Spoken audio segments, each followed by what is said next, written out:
Hello, and good evening, and welcome to another episode of Brett's Old Time Radio Show. Welcome to my home here in beautiful Lyme Bay. Well, it's been a busy old Saturday. Actually, no, it hasn't. Hasn't been a busy Saturday at all. William's not been feeling 100% today. Vicky popped to the mall with George to get some shopping and a few bits and pieces. But Will and I we just had a veg out day. So William and I have spent the day at home. My parents popped round for a cup of tea and just bits and pieces, but we've just had a day around home today, and that's been fine. We vegged out, we've watched some television, we've watched a series called, now, this is something I used to watch with William when he was a little baby, or when he was a lot younger, and it's called Jack's Old Boat, and it's with a guy called Bernard Cribbins, who sadly is no longer with us. But when you live on the coast, I love anything a bit nautical, and Jack's Old Boat is brilliant. If you've not seen it, go check it out, you'll enjoy it. Thank you for joining me once again for our regular late night visit to those dusty studio archives of old time radio shows right here at my home on the south coast of the United Kingdom. I'm Brett, I'm your host for our nighttime podcast. Welcome to another episode. I've got Facebook, Instagram and YouTube. They're all called Brett's Old Time Radio Show. If you could follow me, that would be brilliant. Don't forget, of course, we've got our supporter page at patreon.com/Brett's Old Time Radio Show. And we'd love it if you could share our little show on your social media so that all your chums can see it as well. Time now for our latest adventure with insurance investigator Johnny Dollar. This one was first broadcast on the 30th of September 1950. It's called the Howard Caldwell Matter.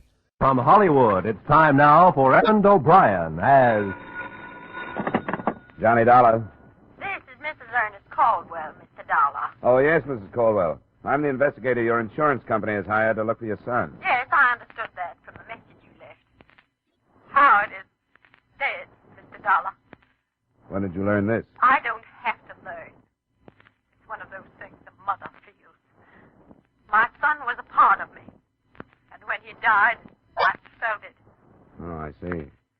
Well, an insurance company is bound to operate from a basis of facts, not intuition. If you're going to be in this afternoon, I'd like to drop by and talk to you about him.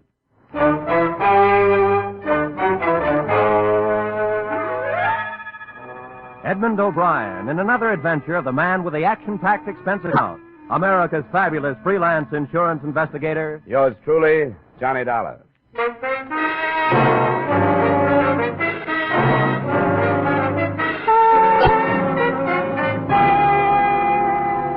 Expense account submitted by Special Investigator Johnny Dollar to Home Office, Britannia Life Insurance Company, Hartford, Connecticut. The following is an accounting of my expenditures during investigation of the Howard Caldwell matter.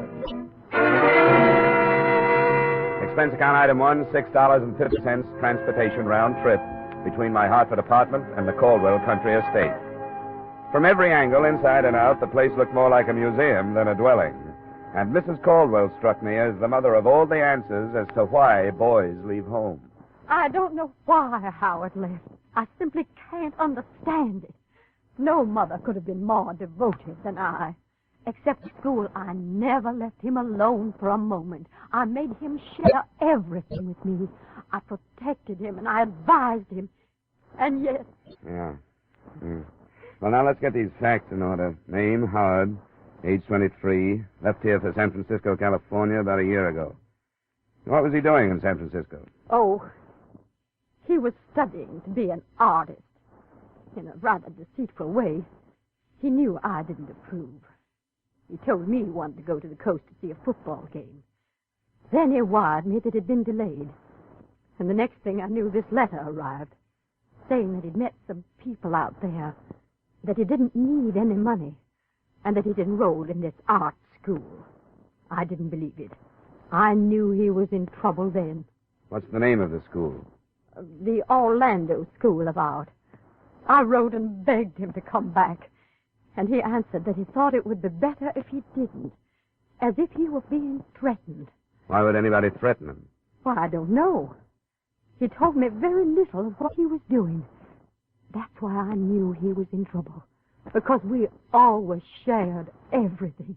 He'd never kept secrets from me. I think you're exaggerating this thing, Mrs. Caldwell. I tell you I'm not. You haven't told me any one thing that What should I think when he writes that I'll never see him again? When he tells me not to go to the police because it won't do any good? that he's gone to another life. Here's a letter. Read it for yourself. The letter did say that. The date on it was a week old, and it went on to make other vague references to danger and death. But a statement that the mother had ignored came, to my mind, closest to the truth. Howard Caldwell had written, "If I had been mentally equipped for life as other people are, this wouldn't have happened, and I could have lived."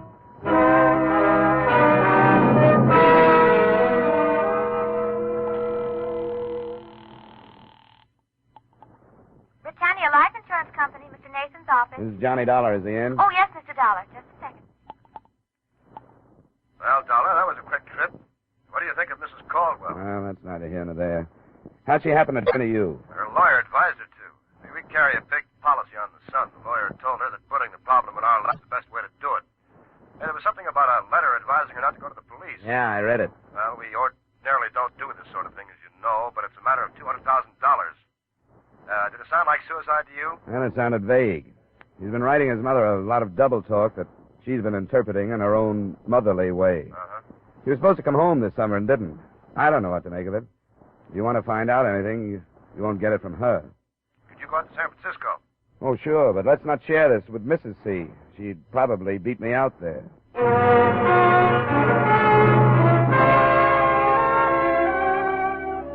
Expense account item 2, $200 airfare and incidental costs, Hartford to San Francisco. Expense account item 3, $170 cab fare from my hotel, the Bellevue, to the last known address of Howard Caldwell, a brownstone in a row of brownstones on Taylor, a street that climbs one of San Francisco's 7 hills. The apartment house manager was in and would oblige. Well, he hasn't been here for a week and a half. I've been taking his mail up to his apartment, but his box gets so full they can't get any more in. The apartment is still in his name? He paid up 3 months in advance. You mind if I look it over? Well, I suppose it's all right if you're trying to help it. It's up here. Mr. Caldwell say anything to you about leaving? Well, no, he didn't. I hope there isn't any trouble. But you'd think he'd come for some of his clothes if there wasn't, wouldn't you? They're still here? I couldn't help noticing after he'd been gone so long, without a word. Oh, sure. Yeah, this is it. 22. After you. Thanks. There's all his mail on the table. I hope everything's all right. He's a nice, likable young man. Know any of his friends? Well, no, I don't. I expect he had some, though. He was out at night lots.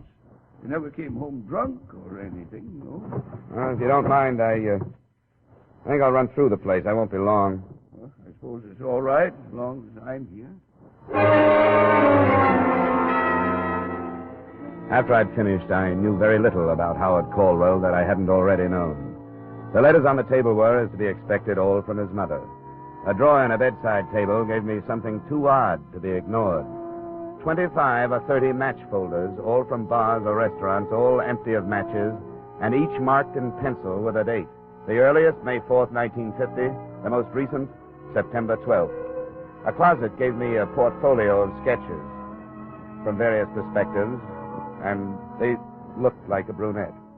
Nothing else in the place seemed to point in any direction, so I copied the addresses on the match folders and helped myself to 3 of the most descriptive sketches. Expense account item 4, $1.30 cab fare to the Orlando School of Art.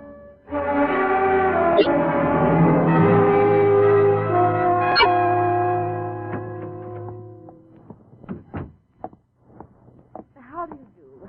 I'm Beatrice Orlando. Did you wish to see me? Yes, I'm a private investigator from Hartford, Connecticut. I'm here trying to locate a student of yours. Howard Caldwell. That's right. You're fast. Not at all. I take a personal interest in my student. It was so strange the way he just stopped coming to class. He was doing so nicely and seemed to enjoy his work. Is he in trouble? I don't know. I wonder if you could tell me which of his classmates were personal friends of his. Well, I don't think any of them were. Uh-huh. Here. Look at these. Oh. Yes, that's Howard's work. Excellent, don't you think? And that model, she must be a gorgeous girl. Isn't she one of your models? I only wish she were. Remarkable, the lines and planes. Yeah. Do you think she's real? Drawn from life, of course. No wonder he didn't bother to make friends here.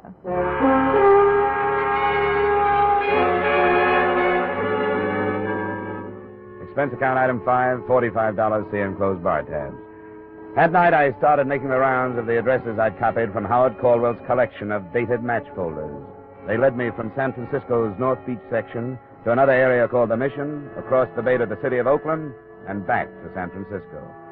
The only pattern I could set up was that none of the joints were worth remembering. They were neighborhood bars, as a rule, and the routine in each was about the same, except at the one called the stop sign.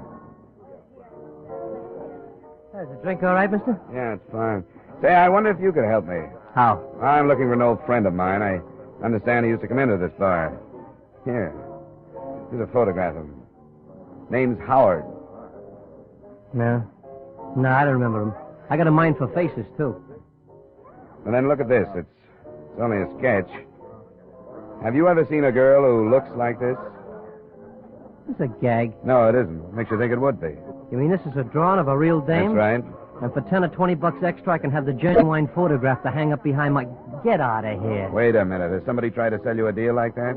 You're the first, and I can tell you won't go over in this town. I'm not trying to sell you anything. Well, then go someplace else and don't try. I never saw the guy or the dame, and I don't expect to. Good night.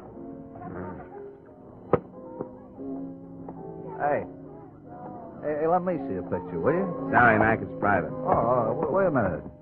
Maybe I know who she is. Why should you? Because I know everybody that comes to this bar. If her boyfriend's name is Howard, I bet I know him. That's what I said it was. Did you say it was Caldwell? Where can we talk? Come on, outside.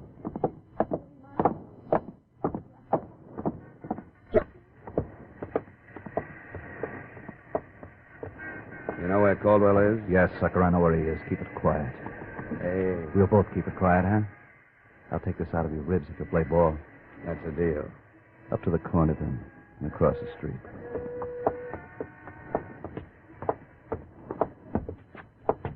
Now across that parking lot.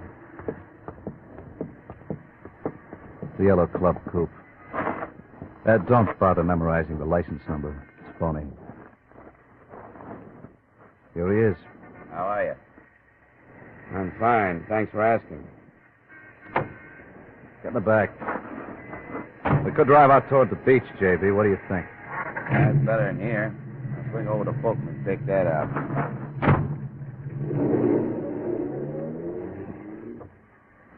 How'd you get the addresses of these bars? How did you find out about me? We've been waiting for somebody to show up. Been watching his apartment. We saw you go in and then tailed you to that school. Is Caldwell alive? Yeah, but he won't stay that way if people start prying. Why not? Who hired you? I'm a private investigator. I'm not supposed to tell people things like that. We aren't getting any place, are we? Now, look, from where you sit, how is it going to hurt you to tell us? You're working for the old lady? His insurance company.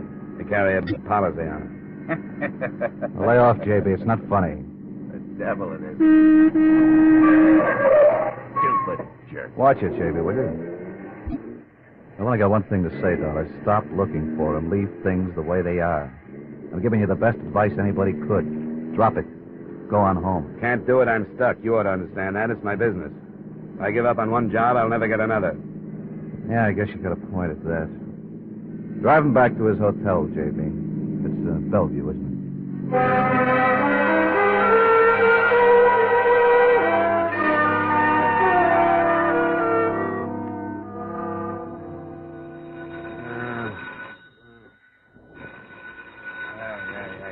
Yeah. Wait a minute.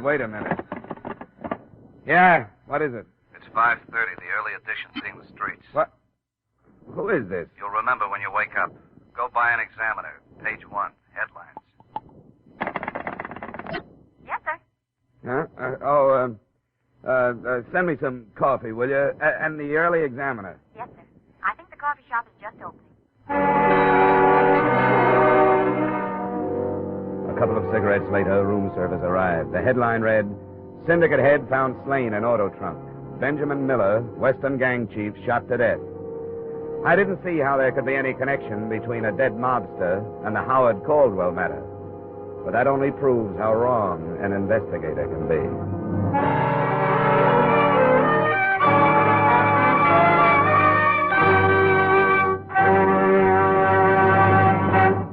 In just a moment, we will return to the second act of yours truly, Johnny Dollar, starring Edmund O'Brien. But first, some more of radio's greatest stars check in at CBS The Stars address this Sunday night.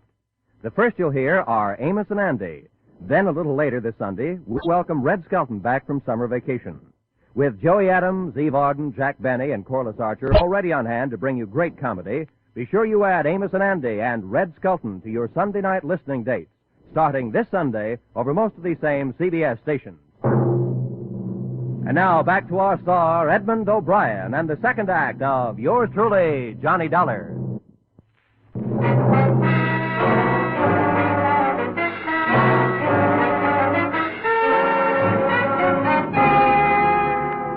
The story under the headlines went on to explain that Benjamin Miller's body had been found in an abandoned car after a phone tip at 11:15 the preceding night. The chief had been shot to death approximately a week before.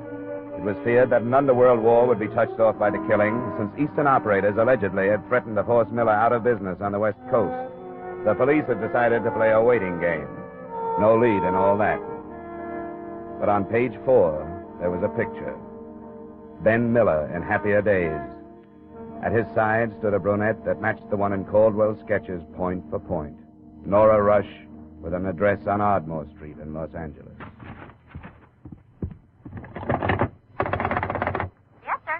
Does this hotel have a travel agency? It's only 6, sir, and they haven't opened, but maybe I could help. Well, I want to leave for Los Angeles as quickly as I can. What plane is there? Oh, I can tell you that. Just a moment, please. Sir, Yeah. United Airlines have a flight leaving in 45 minutes. Can I make it? It'll be close, sir. I could phone for you and get space if possible. Oh, I'll thank you later, Angel. Just one more thing. If I get any calls, you don't know where I am, huh? Yes, sir.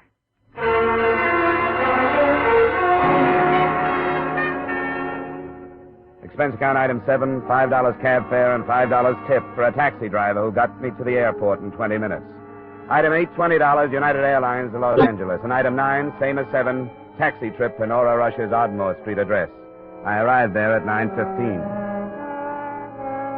She was still in a robe when she answered the door, but the trace of makeup, which was all she needed for her face, and the soft hairdo, made me wonder if she was expecting me. There's certainly no reason to be anything but truthful. Yes, I've been expecting you. Won't you come in, Mr. Dollar? Thanks. Come in here. You have good friends in San Francisco. Yes, I have. Very good friends. Just put your coat any place and sit down. Thank you. Well, then I take it they've told you why I'm on the West Coast. Yes. You've come to look for Howard Caldwell. There's coffee.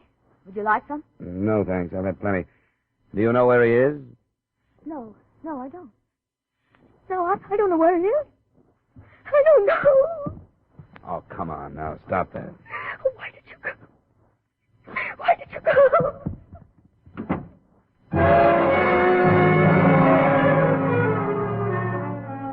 That was the end of the test run. I rattled around the rest of the place for almost an hour while I waited for her to come out of the bedroom. I didn't feel like snooping, but I couldn't help seeing a framed photograph that had been hastily hidden under a mat on the piano. It was young Caldwell, but not the subdued, dead-faced kid in the picture I'd gotten at his Connecticut estate. Instead, a guy with some enthusiasm in his friendly eyes. I was in the kitchen drinking the coffee when she came out. What are you doing? Waiting for you? Why don't you leave? Well, if I did, somebody else just like me would show up. Maybe he'd make you unhappier than I do. That kind of a racket. I sympathize with you. You should. You put me on the defensive. I hadn't noticed. How did I do that? You started by posing for some sketches. And you're stronger in person. You saw them? Yeah. They're in the hotel room in San Francisco. Or at least, that's where I left them. Who else saw them? A few bartenders and his art teacher. Oh, that little fool. Told me he destroyed them. Did you say bartenders? Yeah. He had a match folder collection, all dated from a series of nondescript hideaway-type bars. Oh, how could he have been so stupid? Could he have been in love? Well, he didn't act you out of his mind. He lied to me.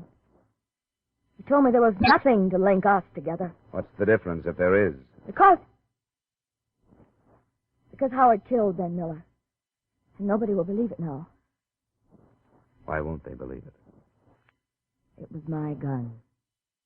Registered? Yes. Where is it? Howard has it hidden. I loved him and all that. But the true story has... You've got to believe. You haven't told me. I will, Mr. Tower. I have to sit down. All right, come on, over here. How did you meet Caldwell? I was going with Ben Miller. Not because I thought anything about him, but he was so powerful out here, and I'd just come from Chicago. Caldwell? Well, it was one of those parties. Some of the models from the Orlando school were invited just to fill out. It was Howard's school, and one of the girls had talked him into coming. That's when we met. There was something about him. I don't know. This was in May, I take it. I think so. Spring, anyway. He was supposed to go home for the summer and didn't. I'd meet him in these bars, and he'd come to my place when Ben was out of town. He wanted to sketch me, so... But that's not important. Ben saw me meet him and followed us to my apartment. This was at your place? You had an apartment in San Francisco? Yes. Ben hit me, and Howard went for the gun and killed him. He knew where you kept the gun? Yes. Why? Well, how did he know? In case he ever needed it. Miller's body was found stuffed into the trunk of a car. You don't believe me, do you? Well, there are little things like how did he manage to get the body into the trunk of that car, and how did he manage to steal the car? I'll tell you. He had help. Everybody knew that combination from the east was moving in on Ben and would kill him if they had to. So they've been trying to help Howard. And it was all right till you came out here. Oh, that's a pretty good setup. Ben Miller would be checked off as a gang killing, the kind they so seldom get around to solving. When it cooled off, you could take up where you dropped him. I didn't kill him. A plural you. You're all in it. But I can't quite figure it. What? Why those two friends of yours who picked me up last night would go to bat for a worthless Eastern aristocrat. They want to help him. Why? Well, because he's my friend. Why should anybody take a rap for killing a man like Ben Miller? You don't want him to die for it, do you? Do you? Of course not. We're trying to help him. What are you going to do? Well, the Frisco police are combing the city for leads on the scene of the murder weapon, and a definite link between dead man and killer. I seem to be sitting on all three. You aren't going to the police. That depends on how fast you tell me where Caldwell is. I want to hear his version of the story. I don't know where he is. I told you that. Yeah, I know you did. Wait now, please. Wait just a minute. Please. Just a minute, please. Oh, will you stop it? Just listen to me. I know what you think of me, and I know you don't believe me. But I wish you would, just for a little while. How long? An hour or so. My brothers are flying down. They'll be here by noon. Brothers? The men you met last night. I wish them before you do anything. It won't be a mistake. I wish you had hit me over the head with something. That's a funny thing to say. Well, what I mean is that kind of trouble makes me mad enough to fight.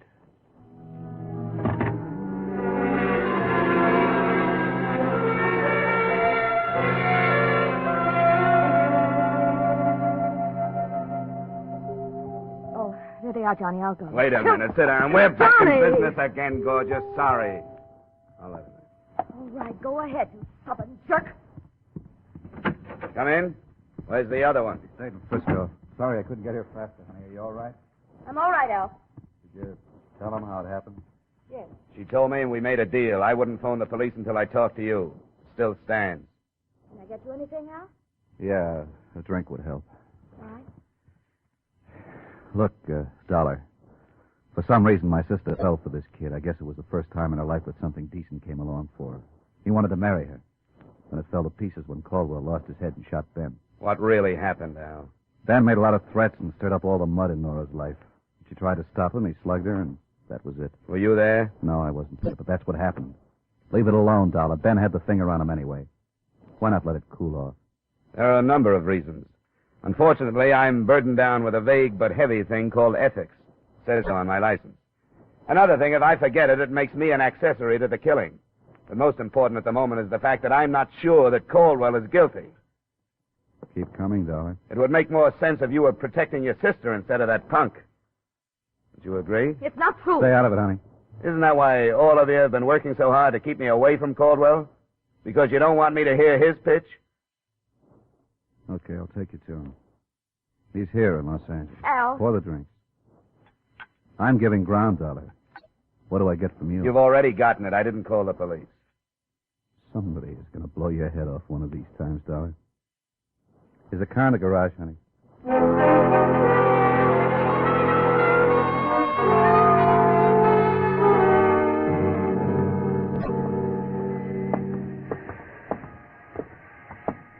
This is it. Upstairs. Quite a come down for a scion type. That's a good spot for him. You could live in this part of town for 100 years, and nobody would know who you were or what you were unless you wanted them to. Up front here. Howard. Howard. It's Al, Howard. Howard. What about it, Al? What's this? We told him not to leave. No clothes. This is an empty room, Al. This is where he was. You can check downstairs. He used the name Harris. Save it, Al. There's only one place he'll go, to Nora's. I'll try the rest of this without you. You've got nothing but a mouthful of lies. I don't want any more of them. Come on, get out of my way.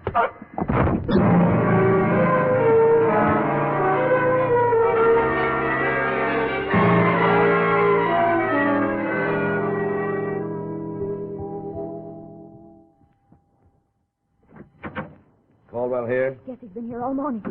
He came right after you did and hid outside. He's like a crazy. Where is he? In the bedroom. You stay here. My first sight of the all-important Howard Caldwell was not a pleasant one. He was face down on the bed, his head buried in a pillow, and his body shaking with sobs. It took 30 minutes of treatment, some of it not too gentle, to get him into a chair in a reasonably sane state. I'm glad you came. I'm glad you found me. I'm glad to talk to somebody who isn't stupid. I want you to calm down, Howard, and tell me what happened. What happened? You know her, and I do, too. She didn't want to marry me. She wanted to marry my respectable name. Money. Who killed Ben Miller? I did. I killed him because I didn't know what else to do. Because I'd lived with these people, these low-class people, and I began to think like them. Because I've never thought for myself all my life. I've never done anything before. Anything. I killed Ben Miller, and it's the only thing I've ever done all by myself.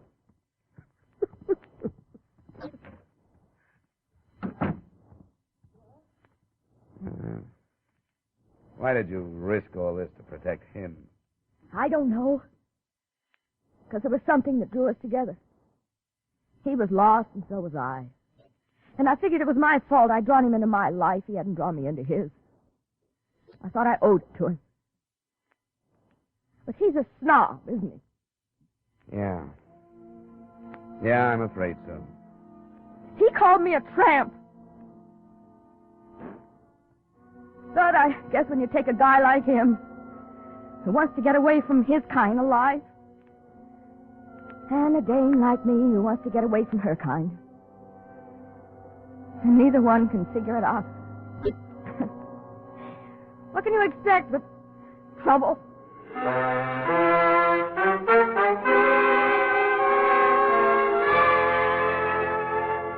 I guess she summed it up as well as anybody could.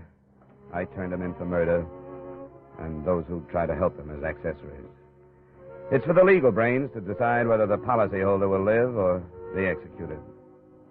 Expense account item 10, $200, miscellaneous.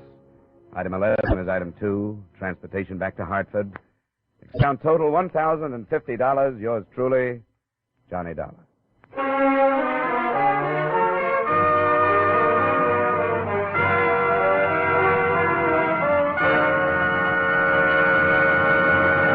Yours truly, Johnny Dollar, stars Edmund O'Brien in the title role and was written by Gil Dowd with music by Wilbur Hatch.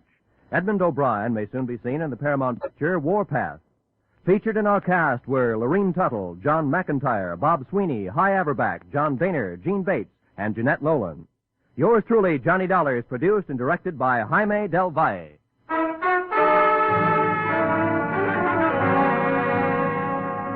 Join us next week at the same time when, from Hollywood, Edmund O'Brien returns in another adventure of... Yours truly, Johnny Dollar.